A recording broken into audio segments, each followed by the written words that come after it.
ایک حدیث میرا دل کرتا ہے آپ کو یاد ہو جائے، مستدرک للحاکم میں حدیث ہے۔ حضرت انس بن مالک رضی اللہ تعالیٰ عنہ فرماتے ہیں ایک بھائی حضور کی بارگاہ میں بیٹھا رہتا تھا، نکما نہیں تھا، شارحین حدیث کہتے ہیں کہ کسی مجبوری سے وہ کام نہیں کر پاتا تھا، یا کرتا تھا تو کام آگے نہیں چل پاتا تھا، ذہنی صلاحیت ہی شاید زیادہ نہیں تھی۔ یہ حدیث مشکات میں بھی موجود ہے، مستدرک للحاکم میں بھی موجود ہے۔ حضرت انس بن مالک رضی اللہ تعالیٰ عنہ فرماتے ہیں وہ حضور کی بارگاہ ناز میں بیٹھا رہتا تھا،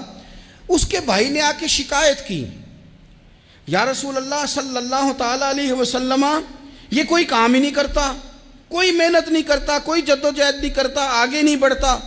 مجھے اس کی ضروریات کی کفالت کرنی پڑتی ہے، مجھے جدوجہد کرنی پڑتی ہے، مجھے اس کے معاملات کا خیال رکھنا پڑتا ہے، آپ اسے سمجھائیں۔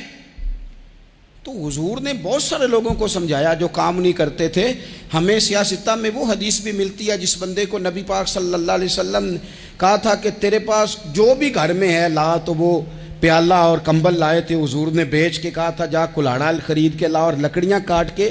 تو بیچ کے اپنا اور اپنے گھر والوں کا پیٹ پال۔ یہ ساری باتیں اپنی جگہ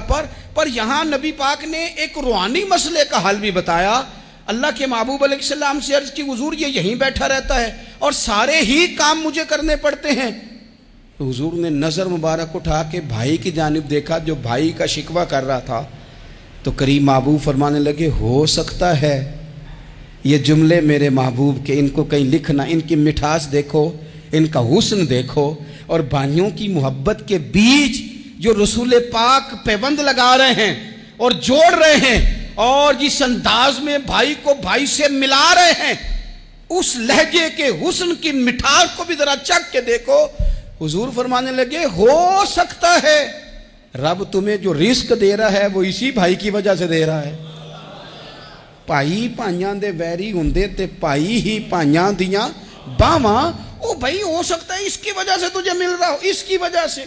وہ دروازے نہ بند کریں جن دروازوں کی برکت سے روزی آتی ہے،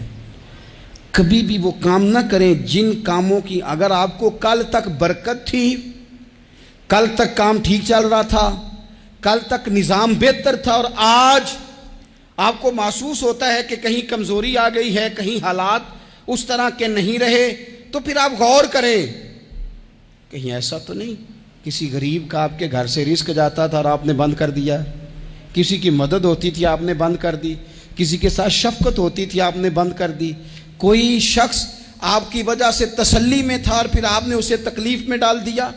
اللہ کے محبوب نے فرمایا تمہارے کمزوروں کی وجہ سے تمہیں رزق دیا جاتا ہے، تمہارے ضعیفوں کی وجہ سے تمہیں رزق دیا جاتا ہے۔ تم نے تو ایک بندہ یہ کہہ کے نکال دیا کہ جا تیری تنخواہ میں نہیں دے سکتا، لیکن کیا پتا کہ اس کی تنخواہ کی وجہ سے ہی باقی سارا کچھ بھی آتا ہو، کیا پتا کہ اسی کے سبب سے اللہ انعام فرماتا ہو۔ لہٰذا ان روحانی مسائل کا بھی تھوڑا سا خیال کریں۔